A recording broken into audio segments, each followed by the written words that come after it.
नमस्कार दोस्तों, आज हम आपके लिए दुदुरिया पूजा में कही जाने वाली औसान माता की कहानी लेकर आई हूँ। इस कहानी को औसान माता की पूजा में कही और सुनी जाती है, तो चलिए सुनते हैं। एक गांव में एक सास और एक बहू रहती थी।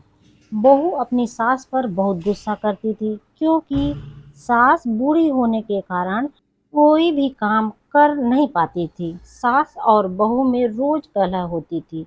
बहू हमेशा सास को ताने देते हुए कहती थी, अम्मा, आपसे तो कोई काम होता नहीं है, दिन भर घर में बेकार ही बैठी रहती हो। बहू के ताने सुनकर लाचार सास को कोई जवाब नहीं सूझता था और वह रोकर रह जाती थी।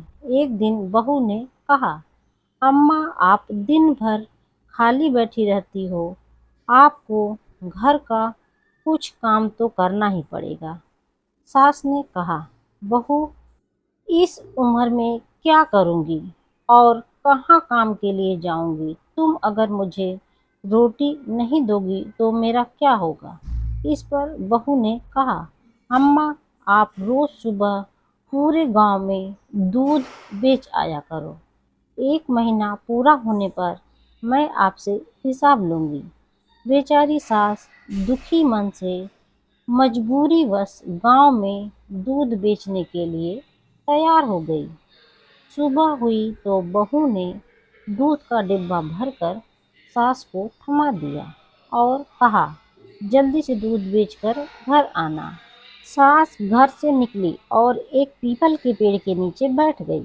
सोचने लगी, इस बुढ़ापे में मुझे भी क्या क्या दुख झेलना पड़ रहा है। अब कैसे गली गली जाकर दूध बेचूंगी? इतना सोचते सोचते 2-3 घंटे बीत गए। इसके बाद सास ने मन में विचार करते हुए दूध को उसी पेड़ के नीचे डालने का निर्णय लिया। सारा दूध वहीं उड़ेल कर सास घर लौट गई। बहू ने सोचा, सारा दूध तो बेचकर आ गई, रुपए भी नहीं लिए होंगे, कोई बात नहीं, महीने के आखिरी में हिसाब लूंगी। इस तरह दूध ले जाते हुए सास को 1 महीना बीत गया। अब वह दिन भी आ गया जिस दिन उसे हिसाब देना था। वह दूध लेकर गई और पेड़ के नीचे बैठकर रोने लगी और कहने लगी कि अब मैं क्या जवाब दूंगी, अपनी बहू को दूध का हिसाब कैसे दूंगी? दूध तो मैंने बेचा ही नहीं है, 1 रुपया मैं रुपया कहाँ से लाऊंगी? वहाँ से गुजर रही औसान मैया ने बुढ़िया के भेष में उनकी आवाज़ सुनी। मैया बुढ़िया के पास पहुंची और रोने का कारण पूछा। बुढ़िया ने मैया से कहा, मेरी बहू मेरे साथ अच्छा व्यवहार नहीं करती है। मुझे कहती है कि दिन भर घर में बैठी रहती हो, कोई काम किया करो। रोज मुझे पूरे गांव के लिए दूध बेचने को दे देती है। मुझसे तो ठीक से चला भी नहीं जाता है। घुटने में दर्द रहने के कारण मैं कैसे पेड़ दूध को बेचूंगी? मैं इसीलिए दूध को इस पीपल के पेड़ पर डाल देती हूँ और बहू से कह देती हूँ कि मैंने सारा दूध बेच दिया। आज मुझे बहू को महीने भर के दूध का हिसाब देना है। मैंने हिसाब नहीं दिया तो वह मुझे घर से निकाल देगी। औसान मैया को बुढ़िया पर दया आ गई। माता ने बुढ़िया से कहा, आज पीपल के जितने भी सूखे पत्ते गिरे हुए हैं, उन्हें तुम अपने आंचल में भर लो और घर जाकर इन पत्तों को अपनी बहू के आंचल में डाल देना। इस पर बुढ़िया ने आश्चर्य से औसान माता से पूछा, अरे, क्या इससे मेरा दुख दूर हो जाएगा? माता ने कहा, हाँ, जरूर दूर हो जाएगा। और जब दुख दूर हो जाए तो औसान माता की पूजा करना मत भूलना। बुढ़िया ने औसान मैया की बातें सुनकर आंचल में पीपल के सूखे हुए पत्ते को समेटकर अपने घर लौट गई और सास जैसे ही भरे आंचल के साथ घर में पहुंची तो बहू अत्यंत ही खुश हो गई। बहू ने पूछा, क्या बात है अम्मा, आज तो आप पूरा हिसाब लेकर आई हो, बहुत सारा पैसा रुपया मिला है आपको। सास बोली, हाँ बेटा, ऐसा ही समझो। तुम अपना आंचल फैलाओ, मैं उसमें सब डाल देती हूँ। बहू ने अपना आंचल फैला दिया, लेकिन यह क्या, उसका आंचल तो रुपयों और जेवरों से भर गया। बुढ़िया को भी समझ में नहीं आ रहा था कि यह सब कैसे हुआ। फिर उसे यह समझते देर नहीं लगी कि यह सब औसान मैया की ही कृपा है। बहू सास से जोर देकर पूछने लगी कि इतना सारा धन कैसे मिला। सास बेचारी सीधी सादी महिला थी। उसने बहू को सारी कहानी सुना दी। लालची बहू ने सास से कहा, मैं भी वैसा ही करूंगी जैसा आपने किया है।